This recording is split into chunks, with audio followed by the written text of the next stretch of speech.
Special thanks to Swegler for allowing this story to be shared. Check the description for their details. And now, on to the story. Warning: contains mild cosmic horror.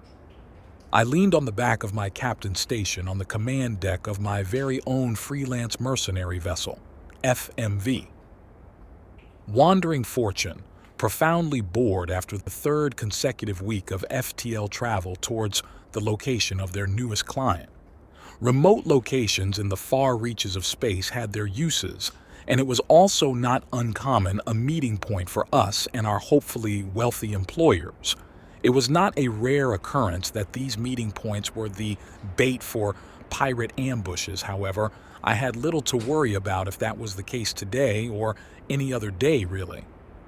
The Wandering Fortune was once a Earth Collaborative Navy destroyer that, like many ships throughout human history, was slated for the scrap belt of Sol after many a year of scrimped maintenance.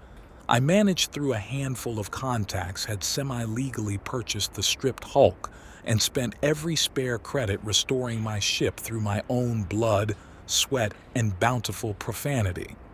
The Wandering Fortune had been remade and reformed into as capable as a ship as I could devise, improved by myself, salvage and bribe gray market shipyards into improving both its combat and less violent capabilities. In short, it was a monstrosity that I loved deeply and could punch up against several classes of ship without issue.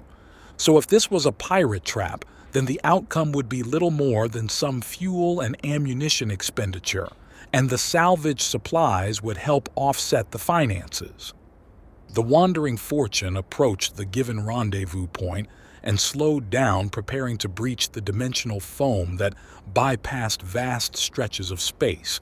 As the slight purple haze intensified, Sarah sent out her orders to her crew. "Shield emitters charged. I want them ready to snap up the second we breach. Weapons prepared and loaded but not outwardly activated. EUR stations at the ready." Such orders were not strictly needed for the well-trained and tempered crew, but the familiarity for both herself and crew was a nice thing. Plus, an employer likes a competent first impression. The Wandering Fortune raised through the thickened purple haze into normal space. Much like the submarines of centuries ago, Sarah and the crew couldn't help but flinch at the sensation, as every tow bar their pinkies had a snap of a rather hot sensation while their pinkies felt like they had dipped in some ice. I frowned at my feet while wiggling them in their boots. It was always a random digit that went cold. "Sensors are showing nothing at the relay point, Cap," the sensor operator called out. "Give them a moment. Clients who go to this level of caution are probably holding back to make sure we aren't pirates," I reassured my crew. "Incoming hail, Captain," the sensor operator called out after turning 90 degrees at his dual-purpose station. "Put them through. Let's see what they want us for, and what they'll pay us," Sarah said with a grin. "Greetings, crew of the Wandering Fortune and Captain Grissom. I see you have arrived safely and pleasantly ahead of schedule." Sarah's grin faltered a bit. Whoever this was, they hadn't introduced themselves but were otherwise polite, more so than the usual clients she interacted with. "Well met. Expediency is one of our goals, and I am happy to see that recognized. Can I ask your name before we get down to business?" Formality irked me, but it was always a safe bet when dealing with a new potential clients for the first time. Informality can come in when we are comfortable with each other after all. "My names are not important at this moment. However, the reason I have called you here is so let's meet in person to discuss what I require of you and your crew. I will be with you momentarily." I looked over to the sensor operator who had been keeping tabs over the short text-based discussion in case of trouble. He checked his displays and looked back to me with a bit of confusion. "Captain, there's nothing out there for a decent few parsecs, and definitely nothing close or large enough to dock with us." I frowned as the sensor operator finished speaking and looked at my own displays to confirm what he had said. As I was doing this, the onboard monitoring system flashed up a warning. Alert, electromagnetic disturbance. Alert, gravitational disturbance. Alert, sync drive field disturbance. Alert, navigation inoperative. Numerous other alerts flickered past almost too fast to register. I looked around my command deck with fear. Every display was showing the same red text with increasing severity.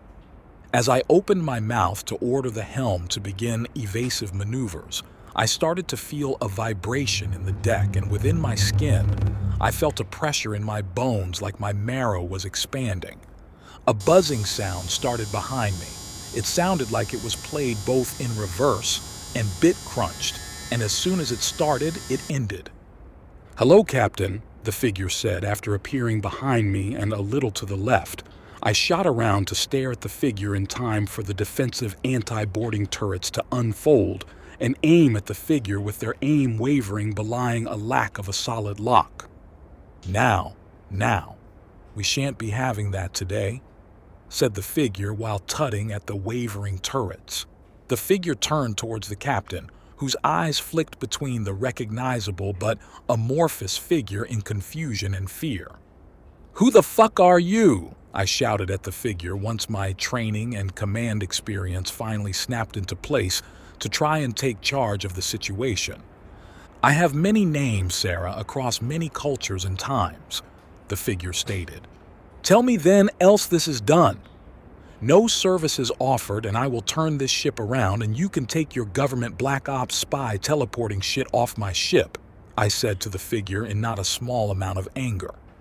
I was once known as Hermes, Chamo Lam LHA, Kanaloa, Meili, Gret Ap, and Pwapanzichix, Biepanzir Ganzizia Bichup, but that was from ones you don't need to know about, the figure stated while growing another mouth to smirk at me.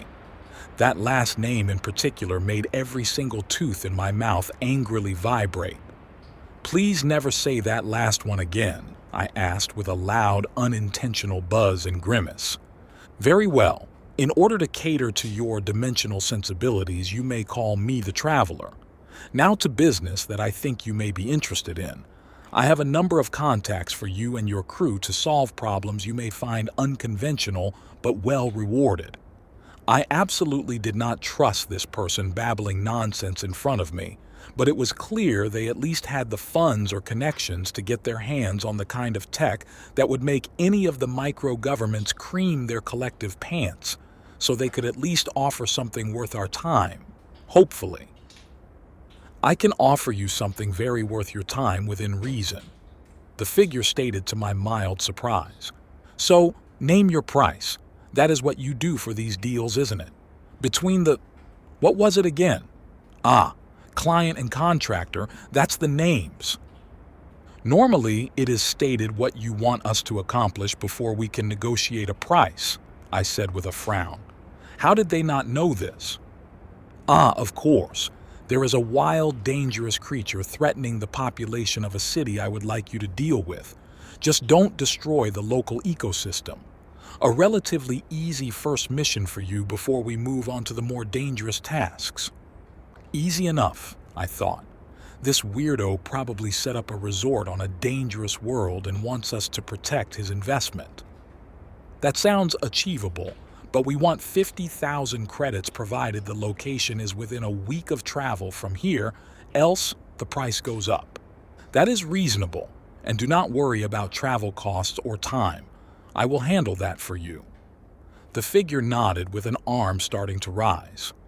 "Okay, well, give us a moment to check our engines and for me to make an announce." I stop mid-sentence as the figure winks at me with half of the rapidly doubling eyes on its form, hands and limbs raised to what would be eye level a few moments ago when it still had humanoid form. I forgot to mention that this requires you to be on a different plane of existence. Good luck. One finger snapped, followed by an unknown number more. Oh shit,